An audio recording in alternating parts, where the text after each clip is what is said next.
So hey homies, welcome back to another video of Soul Land season 2 and I hope कि तुम लोग बहुत ही ज्यादा अच्छे मजे में होगे। वीडियो में आगे बढ़ने से पहले तुम जान दोगे तुम्हें क्या करना है। हाँ जी, अगर इससे पहले का एपिसोड अभी तक चेकआउट नहीं किया है तो कर लो, वरना यहाँ तुम्हें कुछ समझ नहीं आएगा। कर लिया है, क्या बात है। एग्जाम्स की तैयारी हो ना हो, एपिसोड्स बराबर देख ले। एंड गाइस, आई होप कि तुम सबकी तैयारी बहुत ही अच्छी चल रही होगी। पढ़ लिया करो यार, थोड़ा टाइम निकाल के। ये टाइम रोज रोज नहीं आने वाला, फिर रिग्रेट करते रहोगे बैठे बैठे। और मैं भी किन से कह रही हूँ, फोन लेने से पहले तुमने हजार एक्सक्यूज बना डाले होंगे कि 5 मिनट बाद, 10 मिनट बाद, 30 मिनट बाद पढ़ूंगा। हो गई तुम्हारी पढ़ाई, हो गई तुम पास। अरे रे, कुछ ज्यादा ही सच बोल दिया ना। कोई बात नहीं, हो जाओगे पास यार, अब तक होते रहे हो। मैं जोक्स अपार्ट गाइस, जिनके भी बोर्ड एग्जाम्स चल रहे हैं उन सभी को ऑल द बेस्ट। और उम्मीद करती हूँ कि जब रिजल्ट आए ना तो भाई नंबर्स देख के तुम भी खुश हो जाओ। तो चलो फिर अब इस वीडियो को शुरू करते हैं। सो होमीज, हमारे इस पार्ट की स्टार्टिंग भी वही से होती है जहाँ पे हमारा लास्ट पार्ट एंड हुआ था। हमने देखा था कि यहाँ पर जो सीनियर शाओ ये है उसका सामना बाई वे से हो जाता है, जहाँ पे बेबी उसे समझाने की कोशिश करते हैं लेकिन वो फिर भी बिना रुके उन पे हमला करना शुरू कर देती है। वहीं दूसरी तरफ हम देखते हैं कि दोनों जो एल्डर्स थे श्रेक एकेडमी के, ये तो अलग ही कहर बढ़ पा रहे थे। अरे भाई, यहाँ पे हम सांशी और बेबी को देखते हैं, जहाँ पर सांशी से बेबी कहने लगता है कि शाओ ये अभी किसी के कंट्रोल में है। कि तभी यहाँ पे दूसरा बंदा बताने लगता है कि बेबी आपको हर हाल में उसे उसके सेंसेस में वापस लाना ही होगा, इससे पहले कि हम उसे तांग सेक्ट में वापस ले जाए, वरना वो हमारे सारे प्लान को वहाँ पे रिवील कर देगी। यहाँ पे माहौल बिगड़ता देखकर बेबी भी अपने मार्शल सोर्स को एक्टिवेट करता है और यहाँ पे वो अपने मार्शल अवतार फॉर्म में आते साथ ही यहाँ पे सीनियर शाओ ये से फाइट करना शुरू कर देता है। उससे फाइट करते हुए उसे काफी अजीब सा तो लगता है, लेकिन उसे अपने पुराने दिन में याद आते हैं। अब ऐसे ही दोनों एक दूसरे पे ढेर तरह अटैक किए जाते हैं और शाओ ये जैसे उस लाइटनिंग से हिट होती है तो वो समझ आती है कि ये लाइटिंग बहुत ही ज्यादा मिस्टीरियस है, ये कहीं ना कहीं मुझे सप्रेस कर रही है। अब शाओ ये अपनी पावर का यूज करती है, जिसे देख के साथ ही बेबी भी मजबूर हो जाता है। वो अपने 5th सोल स्किल का यूज करता है, जहाँ पर वो ड्रैगन एम्परर डीमन ब्रेकर नाम के टेक्निक को परफॉर्म करता है। यहाँ पे दोनों के अटैक जब आपस में कोलाइड करते हैं, एक ह्यूज एक्सप्लोजन होता है, जिसके चलते जो शाओ है वो दूर छटके चली जाती है। पर तभी वो यहाँ पर अपने 5th सोल स्किल का यूज करती है। वो समझ आती है कि बिना इसके तो मैं शायद टिक भी ना पाऊँ, तो वो अपने नोट को भी निकाल कर सीधा उसकी तरफ थ्रो करने लगती है। लेकिन तभी यहाँ हम सांशी को देखते हैं, जहाँ पर वो अपने आर्मर को उसके आगे कर देता है और कहने लगता है कि बेबी थोड़ा केयरफुल। जिसमें बेबी कहने लगता है कि चिंता मत करो, मैं ये हैंडल कर लूंगा। अब यहाँ पे शाओ ये ब्लू सिल्वर ओवरलोड स्पेल नाम की टेक्निक को भी परफॉर्म कर देती है, जहाँ पे उसका जो वेपन था वो काफी ज्यादा मैसिव हो जाता है। और तब तक यहाँ पे हम देखते हैं कि उसे चारों ओर से टेंटिकल्स के जरिए से जकड़ लिया जाता है और अब बेबी उसे कम्प्लीटली ट्रैप कर लेता है। जिसके बाद वो उसके करीब जाने लगता है, जो देखते साथ ही यहाँ पे शाओ ये कहने लगती है कि एक बार बस मुझे आजाद करो, फिर मैं तुम्हें बताती हूँ। और तब तक हम देखते हैं कि बेबी उसके काफी क्लोज आ चुका था। तभी बेबी अपने लुक को रिवील करता है और तभी उसे कहने लगता है कि शाओ ये मैं हूँ। अब यहाँ पे मिस शाओ जब उसे देखती है तो वो भी यहाँ पे शॉक्ड हो जाती है, लेकिन तभी यहाँ पे बेबी अपने जो रेडिएंट होली ड्रैगन लाइट है उसका यूज करके उसके अंदर से जितने भी इविलनेस है उसे प्योरीफाई करना शुरू कर देता है। और जिस वे में वो उसके स्वॉर्ड को होल्ड करता है, यहाँ पर ये नजारा देख कर जो शाओ है उसे कुछ याद आता है। उसे वही सीन याद आता है जब वो बहुत बुरी तरीके से इंजर्ड था, बिल्कुल ऐसी शेप में। वो यहाँ पे अपनी ही मेमोरीज के अगेंस्ट से रेजिस्ट करना शुरू कर देती है, जैसे कि वो इन सभी को अपनाना नहीं चाहती। लेकिन बेबी उसके करीब आता है, कहता है कि प्लीज रेजिस्ट मत करो, अपने स्पेयर को हटा लो, क्योंकि मैं तुम्हें हर्ट नहीं कर सकता। आखिर मैं कैसे कर सकता हूँ? ये कहते हुए वो अपनी सारी की सारी गोल्डन एनर्जीज को उसके स्पेयर के जरिए से उसके अंदर से सारी इविल ऑरा को बाहर निकालने की कोशिश करता है। धीरे धीरे उसके करीब जाता है और बहुत ही प्यार से उससे कहने लगता है कि तुम मेरी शाओ ये हो, तो मैं तुम्हें कैसे हर्ट कर सकता हूँ। कहते साथ ही वो उसे टाइटली होल्ड कर लेता है, कहता है कि शाओ ये मैं हूँ, तुम्हारा बेबी। यहाँ पे हम देखते हैं कि जो शाओ है वो भी शॉक्ड हो जाती है और वो भी जैसे खुद को उसके हवाले सौंप देती है और अगले ही पल वो अनकॉन्शियस हो जाती है। इसके बाद बेबी उसे अपने बाहों में थाम लेता है और कहता है कि चिंता मत करो, तुम अब बिल्कुल सेफ हो और माफ करना मैंने तुम्हें इतना इंतजार कराया, लेकिन अब हम घर वापस जा रहे हैं। इस दौरान हम यहाँ पे यू हाओ को देखते हैं, जहाँ पर वो अभी भी दुश्मन पे नजर रखे हुए था। कि तभी यहाँ पर हम वो शेंग को देखते हैं, जहाँ पर वो अपने सारे के सारे जो एरियल डिस्ट्रैक्शन सोल टूल्स है उन सभी को त्याओलिंग सिटी की ओर एम करने को कहता है और जो डिफेंसिव बैरियर है उसे भी एक्टिवेट करने का ऑर्डर देता है। फिर तभी उसे कुछ अजीब लगता है, कहता है कि बाहर इतना सन्नाटा क्यों है। हाँ, ये कहते हुए वो तेजी से अपने उसी खेमे से बाहर आता है, जहाँ पर का नजारा देखकर वो शॉक्ड हो जाता है। यू भी कहता है कि अरे यार, आखिर इतनी जल्दी बाहर क्यों आ गया? अभी तो ये सभी लोग यहाँ से निकले भी नहीं। अब यहाँ पे ज़ॉम्बी वो जो था वो यहाँ अपने पावर से उस बैरियर को डिस्ट्रॉय कर देता है और बाहर का नजारा जब वो देखता है ना, उसके तो पैरों तले जमीन खिसक जाती है। यहाँ पे ये देखकर यू समझ आता है कि उसे थोड़ी देर के लिए ज़ॉम्बी को यहाँ पे बिजी रखना होगा, ताकि उसके दोस्तों को यहाँ से निकलने तक का टाइम मिल जाए। और तभी वो अपनी एक्टिंग को शुरू कर देता है, कहने लगता है कि एल्डर्स, यहाँ पे ना दुश्मन ने हम पे घात लगा के हमला कर दिया है। जिस पे ज़ॉम्बी कहता है कि हाँ मैं अंधा नहीं हूँ। अब ज़ॉम्बी अपने सारे लोगों से कहता है कि मुझे फॉलो करो और ये सभी लोग बैटल अरीना की तरफ रवाना हो जाते हैं। लेकिन यहाँ पे युवा अपने डिवाइन सेंस को अपने दोस्तों के साथ शेयर करता है, जिसके चलते सभी समझ आते हैं कि ज़ॉम्बी भी इसी ओर आ रहा है। अब ये सभी अलर्ट हो जाते हैं कि तभी युवा भी उसके पीछे रवाना हो चुका था। यहाँ पे ज़ॉम्बी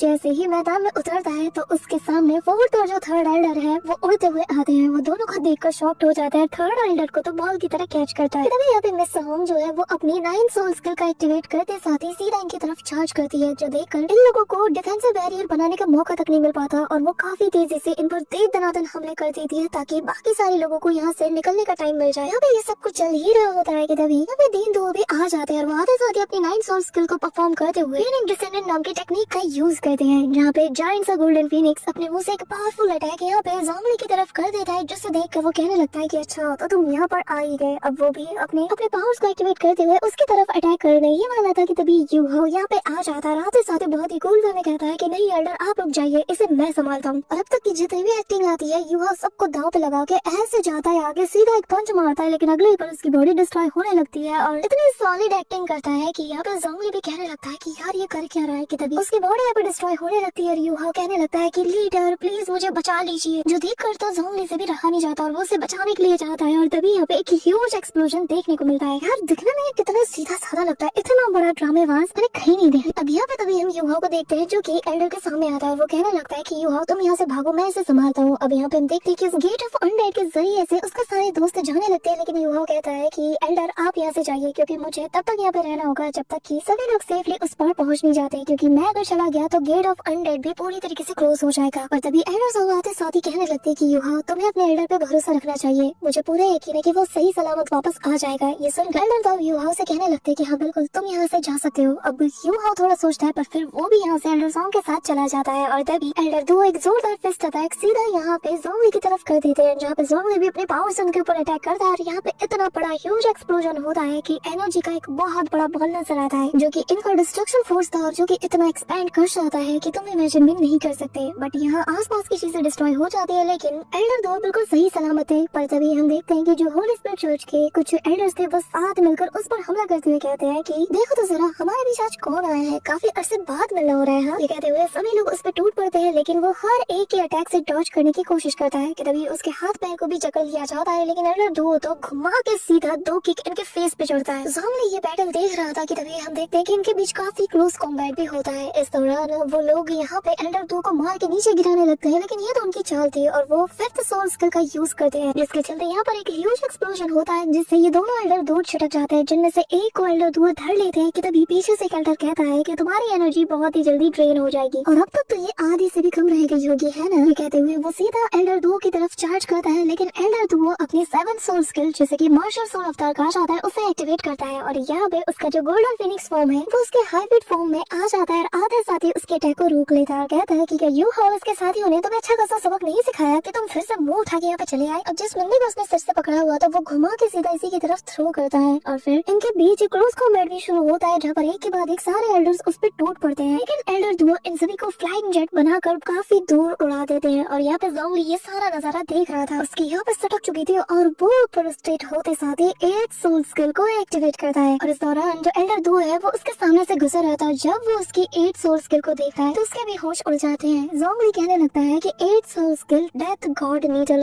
कहते हुए सीधा वो एक लेजर अटैक यहाँ पे एल्डर दो की तरफ कर देता है, जो कि जैसे उसे भेद देते हुए चली जाती है और वो काफी तेजी से चीख मारता है। यहाँ पे उनके मुंह से बहुत सारा खून निकलता है, पर वो खुद को संभालते हुए 6 सोल स्किल को परफॉर्म करता है और फिर फीनिक्स फेदर स्काई बर्न को यूज करता है, जिसके बाद वो उसे चला के सीधा ज़ॉम्बी की तरफ मारता है। लेकिन ज़ॉम्बी तो यहाँ पर 6 सोल स्किल की जो ब्रीथ ऑफ द एंड नाम की टेक्निक है उससे परफॉर्म करता है। यहाँ पे उसके जो गोल्डन फेदर्स थे उसके ऊपर इतना टेरिफाइंग प्रेशर डालता है कि वो उसे भेद नहीं पाते और ज़ॉम्बी यहाँ पर कहने लगता है कि तुमने मास्टरमैन को मार के बहुत गलत किया और मैं उसकी जान का बदला तो तुम्हें मार के लेके रहूंगा। इसी के चलते वो अपना प्रेशर और बढ़ा देता है और यहाँ पर एक ह्यूज एक्सप्लोजन होता है, जिसके साथ ही यहाँ पे ज़ॉम्बी कहने लगता है कि यान शाओजी तुम मेरे डेथ नीडल के द्वारा हिट हुए हो और तुम्हारे बचने की कोई उम्मीद नहीं। कहते हुए वो अपने बाकी के लोगों को भी उसके पीछे छोड़ देता है, लेकिन हम देखते हैं कि जो एल्डर यान शाओजी यानी कि एल्डर दो जो थे वो यहाँ पे चुपचाप खड़े रहते हैं और उसे देखकर स्माइल करते हुए कहते हैं कि मैंने खुद डिसाइड किया है कि मैं यहाँ पे खड़ा रहूंगा और यहाँ से जिंदा वापस जाना मेरी प्लानिंग का हिस्सा भी नहीं। कहते हुए वो अपनी 8 सोल स्किल का यूज करते हैं, जहाँ पे वो अपने गोल्डन फेदर के जरिए से एम्बर्स एंड अवतार को परफॉर्म करते हैं, जिसके चलते वो खुद को यहाँ पे सेल्फ डिस्ट्रक्ट करना शुरू कर देते हैं, जो देख के साथ ही यहाँ पर ज़ोलिंग काफी ज्यादा शॉक था और वो कहने लगता है कि क्या ये पागल हो गया है। और यहाँ पे उनकी बॉडी धीरे धीरे बर्न होने लगती है, लेकिन इस दौरान वो चपेटे में काफी सारे इनके पावरफुल एल्डर्स को भी ले लेते हैं और फिर 4th soul skill blazing judgement को भी परफॉर्म करते हैं, जिसके चलते एक एल्डर को तो ऑन द स्पॉट वो निपटा देते हैं। यहाँ पर हम देखते हैं कि उनकी जो सेल्फ डिस्ट्रक्शन की फ्लेम थी वो इतनी ज्यादा हाई थी कि 2 एल्डर मिलकर एक बैरियर बना के उस सेल्फ डिस्ट्रक्शन का जो इम्पैक्ट इफेक्ट है उसे काफी ज्यादा मिनिमाइज करने की कोशिश करते हैं, लेकिन यहाँ पे हम देखते हैं कि एल्डर 2 तो ऑलरेडी अपना माइंड सेट कर चुके थे। वो अपनी पूरी चीज जान लगाकर अपना सब कुछ लगा देते हैं। इस दौरान उनका जो गोल्डन फिनिक्स था उसकी आंखों से भी आंसू के रूप में ब्लड निकलने लगता है और तभी उनके बॉडी के हर एक पुर्जे से डिस्ट्रक्शन लाइट बाहर निकलती है और तभी उनका गोल्डन फिनिक्स उनके साथ काफी तेजी से एक्सप्लोड कर जाता है। ये नजारा देखकर सबके सब दंग रह जाते हैं और यहाँ पे ज़ोंगी कहने लगता है कि श्रेक एकेडमी का जो अगला नया मास्टर यान शाओजी, उसकी लाइफ के बदले में अगर मैं अपने सेक्ट के एक एल्डर की जान दे रहा हूँ तो ये बेटर वर्थ इट है। इसी के साथ चारों तरफ फ्लेम फैल जाती है और तभी हमें थोड़ी देर बाद का सीन दिखाया जाता है जहाँ पर वो जिन काफी ज्यादा शॉक्ड में था जब उसे पता चलता है कि यहाँ पे जो उनके ब्लू सिल्वर सेंट्रेस यानी कि शाओ यी थे उसे ये लोग ले जा चुके हैं। तो उसका दिमाग खराब हो जाता है। वो यहाँ पर अपनी पूरी की पूरी फौज को उतारने वाला था, उसे हर हाल में वो वापस चाहिए थी कि तभी यहाँ पे देखते कि थर्ड एल्डर लंगड़ाते हुए उसके करीब आता है और फिर वो कहने लगता है कि पूरी की पूरी आर्मी को ऑर्डर दे दो, चारों तरफ उन्हें फैला दो, चप्पे चप्पे पे उन्हें तैनात कर दो। मुझे हर हाल में श्रेक एकेडमी के उन लोगों की लोकेशन का पता चाहिए और एक पत्थर को उठा उठा के चेक करो। अगर तुम्हें जमीन की गहराइयों में जाके भी उन्हें चेक करना पड़े तो भी करो, लेकिन मुझे उनका पता चाहिए। जिसमें थर्ड एल्डर कहता है कि जी मैं आपकी बात समझ गया और अब वो अपने काम में लग जाता है। वहीं दूसरी तरफ सीन शिफ्ट होता है और हम फ्लेम के आसपास मलबे के नीचे सेकंड ब्रदर को देख पाते हैं जहाँ पर वो धीरे धीरे अपनी आंखें खोलता है और बेसिकली उसने इनकी सारी बातें सुन ली थी। इसी के साथ सीन शिफ्ट होता है और हम अंडर वर्ल्ड के अंदर यूहा को देखते हैं जहाँ पर उसे अभी वेल्डिनियन के लिए काफी ज्यादा बुरा लग रहा था।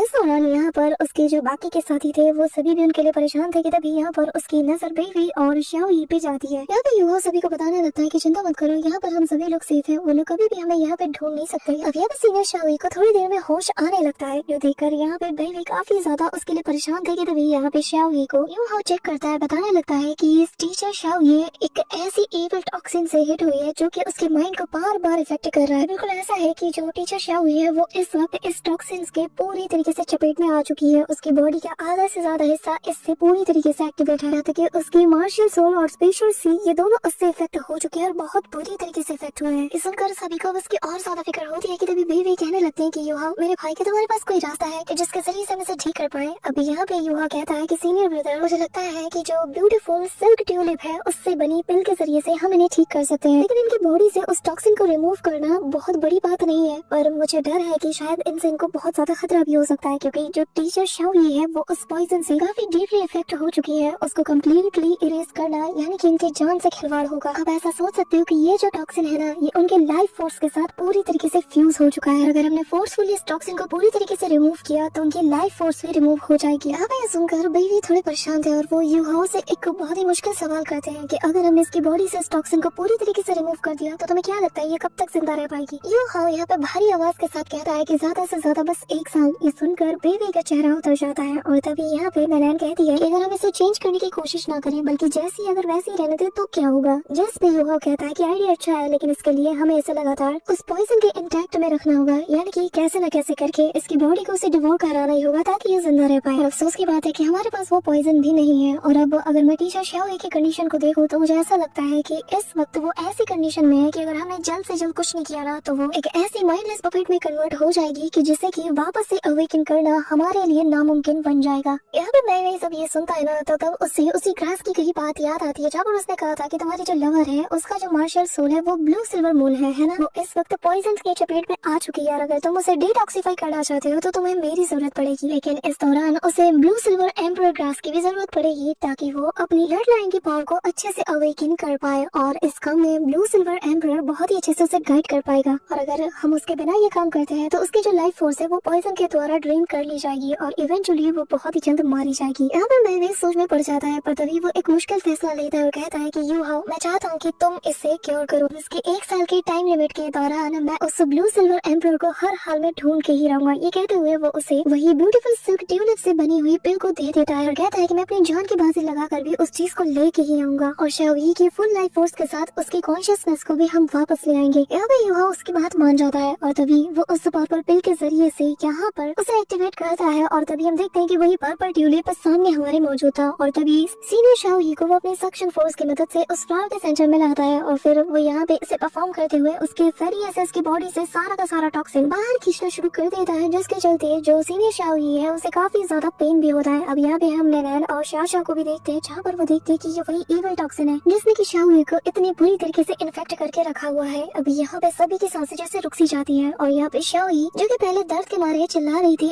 अचानक से वो कम्प्लीटली साइलेंट हो जाती है और प्रोसेस अब अपने सेकंड स्टेज पे पहुंच चुका था, जिसके चलते हम देखते हैं कि यहाँ पे शाओई के फेस पे भी क्रैक पड़ने लगे थे। यूहाओ साफ फील कर पा रहा था कि जैसे जैसे वो उस पॉइजन को डिटॉक्सिफाई कर रहा है उसकी लाइफ फोर्स कमजोर हो रही है। यूहाओ लाइफ गार्डियन ब्लेड और अपनी सोल दोनों को बाहर निकालते हुए इसके जरिए से भी और उसके डीप में जाने की कोशिश करता है ताकि वो इसे बाहर से थोड़ी लाइफ ऑरा प्रोवाइड करा पाए। अब यहाँ पे एक तरफ से लाइफ ऑरा उसकी बॉडी में एंटर हो रही थी तो दूसरी तरफ से वो उस पिल के जरिए से जो पॉइजन है उसे ड्रेन कर रहा था। ये मोमेंट भाई भी समेत सभी के लिए काफी ज्यादा क्रूशियल था। सभी लोग सांसें थामकर बस देखे जा रहे थे और यूहाओ बताता है कि लाइफ गार्डियन ब्लेड की इतने पावरफुल ऑरा के जरिए से उसकी जो लाइफ ऑरा ड्रेन हो रही है मैं उसे थोड़े हद तक रिकवर कर सकता हूँ ताकि ये प्रोसेस स्मूथली आगे बढ़ सके, जिसके चलते टीचर शाओई अगर इस टॉक्सिन से आजाद हो भी जाती है तो हमारे पास 1 साल और एक्स्ट्रा होगा कि वो अच्छे से जी पाएगी और बेबी के पास 1 और साल होगा ताकि वो उस blue silver moon emperor flower को भी ढूंढ पाए। इस दौरान हम देखते हैं कि वापस से जो टीचर शाओई थी उसे और ज्यादा पेन होता है। उसके बॉडी का ये जो प्रोसेस था जहाँ से एक तरफ लाइफ ऑरा एंटर हो रही थी तो दूसरी तरफ लाइफ ऑरा के साथ टॉक्सिन बाहर जा रहा था। और इस दौरान जब यूहाओ बेबी और बाकी सबको ये बात बताता है कि मैं इस लाइफ गार्डियन ब्लेड के जरिए से टीचर शाओई को 1 साल और दे रहा हूँ तो यहाँ पे बेबी की खुशी का ठिकाना नहीं होता। इसी के साथ हम देखते हैं कि फाइनली यूहाओ ने काफी अमाउंट में पॉइजन को पूरी तरीके से डिटॉक्सिफाई कर लिया था और अब वो पर्पल पिल पूरी तरीके से उसे एब्सॉर्ब कर चुकी थी। इसी के साथ यूहाओ उस पिल को अपने पास रख लेता है। ये प्रोसेस खत्म होता है और तभी शाओई को जो बेबी है वो उसे थाम लेता है और यूहाओ बेबी से बताने लगता है कि एल्डर ब्रदर असल में जो टीचर शाओई की बॉडी में जो ज्यादातर पॉइजन था उसे तो मैंने पूरी तरीके से निकाल दिया है, बस कुछ हिस्सा ही बचा है और ये रखना जरूरी भी है ताकि इनकी लाइफ फोर्स पूरी तरीके से खत्म ना हो पाए और तब तक उनकी बॉडी को भी पॉइजन के बिना थोड़ी आदत हो जाएगी और श्रेक एकेडमी वापस आने के बाद मैं बाकी का जो पॉइजन है उसे भी रिमूव कर दूंगा। ये सुनकर बेबी यूहाओ का शुक्रिया अदा करता है कि तभी यहाँ पे हम शाओ को देखते हैं जो कि कहने लगती है कि तो मतलब ये है कि हमें 2 साल के अंदर अंदर उस ब्लू सिल्वर एम्पर को ढूंढना होगा, है ना। यहाँ पे हम देखते हैं कि जो एल्डर सोंग है वो बताने लगती है कि चिंता मत करो, हम इसके ऊपर एक बहुत बड़ी बाउंड्री भी रखेंगे ताकि जो भी इसके बारे में सुनेगा वो इसे ढूंढने के लिए जी जान लगा देगा और हमें काफी जल्दी इसी के बारे में कोई ना कोई न्यूज मिल ही जाएगी। और ये सुनकर ये सभी लोग काफी ज्यादा शॉक्ड हो जाते हैं क्योंकि उन्हें उम्मीद नहीं थी कि इतना बड़ा हेल्प उन्हें श्रेक एकेडमी की तरफ से मिलेगा, जिसके चलते ये लोग बहुत ही रिस्पेक्ट के साथ एल्डर सोंग का शुक्रिया अदा करते हैं। इसी के साथ सीन शिफ्ट होता है और हम वापस से यहाँ पर होली स्प्रेड कल्ट के काफी सारे एरिया का सीन देखते हैं। स्पेशली हम यहाँ पे ज़ोलिंग को देखते हैं जैसे कि अभी भी यकीन नहीं हो रहा था कि वो लोग इतनी आसानी से यहाँ से निकल गए। तभी वो सेकंड ब्रदर से कहने लगता है कि मुझे यकीन नहीं होता कि 3 दिन हो गए और हमें अब तक श्रेक एकेडमी और उसके लोगों का कोई भी नामो निशान नहीं मिला। यहाँ पे ये सुनकर सेकंड ब्रदर कहने लगता है कि हमने तो अपनी सर्च टीम का जो दायरा है इसे भी बिल्कुल मैक्स लेवल पे एक्सपेंड कर दिया है। यहाँ तक कि आपके कहे मुताबिक हम तो जमीन की गहराइयों में जाकर भी ढूंढ चुके हैं लेकिन हमें कहीं कुछ नहीं मिला। ये सुनकर वोलिंग उसकी तरफ देखता है तभी वो कहने लगता है कि वैसे एल्डर मैं आपको एक और चीज बताना चाहता हूँ कि क्या मैं मास्टरमैन के टेंट को हटा सकता हूँ क्योंकि वो अब हमारे बीच नहीं रहा। जस्ट वोलिंग कहने लगता है कि तुम्हें जो करना है तुम वो करो, वैसे भी अब वो मारा जा चुका है। अब यहाँ पे ये सुन नहीं था कि वो स्माइल करता है और कहने लगता है कि ठीक है फिर मैं ऐसा ही करता हूँ। तभी हम देखते हैं कि रातों रात वो यहाँ पर उसके टेंट को खाली करवाना शुरू कर देता है और यहाँ उसके टेंट में जितने भी वैल्यूएबल चीजें होती है वो सभी वो अपने टेंट में शिफ्ट करवा रहा था और जो भी इसका सामान है वो यहाँ से बाहर फेंकवा रहा था। इसी के साथ यूहाओ को भी मौका मिल जाता है यहाँ से बाहर निकलने का और यहाँ पे वो एक वास को चुनता है जहाँ पे उसने इसका शेप ले लिया था और एक जो सोल्जर था वो इसे ले जाकर बाहर फेंक देता है। लेकिन तभी वो एक पंछी में बदलकर यहाँ से बाहर निकल जाता है और सीधा वो पवेलियन की तरफ चार्ज करता है जहाँ पर आते साथ ही वो अपने नॉर्मल फॉर्म में आता है। लेकिन जब वो यहाँ पे दीनियान को सही सलामत देखता है तो उसके होश उड़ चुके थे। उसे यकीन नहीं होता कि वो बिल्कुल सही सलामत उसके नजरों के सामने खड़े हैं। यहाँ पे हम देखते हैं कि दीनियान के साथ साथ बाकी सारे लोग भी यहाँ मौजूद थे और युवा आते साथ ही सवाल करता है कि आखिर आप सही सलामत कैसे निकले, जिस पे वो स्माइल करता है कहने लगता है कि यार मैं श्रेक एकेडमी का डीन हूँ आफ्टर ऑल, तुमने मुझे क्या समझ रखा है, मेरे पास ऐसे बहुत से रास्ते हैं कि मैं मौत को भी चकमा दे सकता हूँ। ये सुनकर युवा कहता है कि ये तो बहुत ही कमाल की बात है कि तभी यहाँ पे युवा अपने अंडरवर्ल्ड के गेट को ओपन करता है और जैसे ही गेट ओपन होता है एक एक करके सभी लोग बाहर आने लगते हैं। एंडर सॉन्ग आते साथ ही बताने लगती है कि ये जो रेस्क्यू मिशन था शाओई को बचाने का फाइनली ये पूरी तरीके से कंप्लीट रहा। इस दौरान यहाँ पे शाओई की कंडीशन को देखते साथ ही जो दीनिया ने वो बताने लगता है कि इसे जल्द से जल्द तुम लोगों को श्रेक सिटी में ले जाना होगा। इस सुनते साथ ही सभी लोग भी यहाँ से निकलना शुरू कर देते हैं कि तभी जाने से पहले यूहाओ यहाँ पे प्रिंसेस वीना से कहने लगता है मैंने सन मून आर्मी के एक बंदी के ऊपर अपना मार्क छोड़ दिया है और फिर वो उसे एक मैप देते हुए कहता है कि वैसे मैंने काफी सारी डिटेल इस मैप में भी लोकेट किया है। यहाँ पे उन सारे सोल टूल्स का भी जिक्र है जिन्हें कि हमने आधे वक्त पूरी तरीके से धराशायी कर दिया है, यानी कि वो जगह अब पूरी तरीके से हमारे लिए ओपन है। साथ ही वो उससे वो ट्रेजर बॉक्स भी देता है और कहता है कि ये वो सारी वैल्यूएबल चीजें हैं जो कि उन लोगों ने हमसे लूटी थी, मैं उन्हें भी वापस ले आया। प्रिंसेस वीना तो ये देख के हैरान थी। इसके बाद युवा यहाँ से चला जाता है। प्रिंसेस वीना ने जाते हुए शुक्रिया अदा कर दिया है। वही दूसरी तरफ सीन शिफ्ट होता है और हम सेकंड ब्रदर को देखते हैं जहाँ पर वो मास्टरमैन के सारे ट्रेजर्स को ओपन करता है लेकिन उसे बस उसके अंदर से पत्थर ही मिलते हैं और उसे समझ नहीं आ रहा था कि अभी अभी तो इन सारे ट्रेजर बॉक्स के अंदर काफी सारा सोना चांदी था तो आखिर वो सब कहाँ चला गया। बेचारे ने यहाँ पे काफी सारी सॉलिड प्लानिंग कर रखी थी, लेकिन एंड में उसके हाथ में बस पत्थर ही लगते हैं, जिसके चलते वो काफी ज्यादा फ्रस्ट्रेट हो जाता है और फ्रस्ट्रेट होते हुए चिल्लाना शुरू कर देता है और कहता है कि आखिर मेरे साथ ही ऐसा क्यों होता है। सो हमें ये हमारा आज का ये पार्ट तो यही पे एंड होता है, लेकिन आने वाले एपिसोड में काफी कुछ होने वाला है और जिसे देखकर तुम्हें मजा आ जाएगा। और इससे पहले मेक श्योर कि तुम वीडियो को लाइक करके चैनल को सब्सक्राइब जरूर करें। सब्सक्राइब नहीं करते यार, तुम लोग कितनी गलत बात है, कर लिया करो यार, ठीक है ना। सो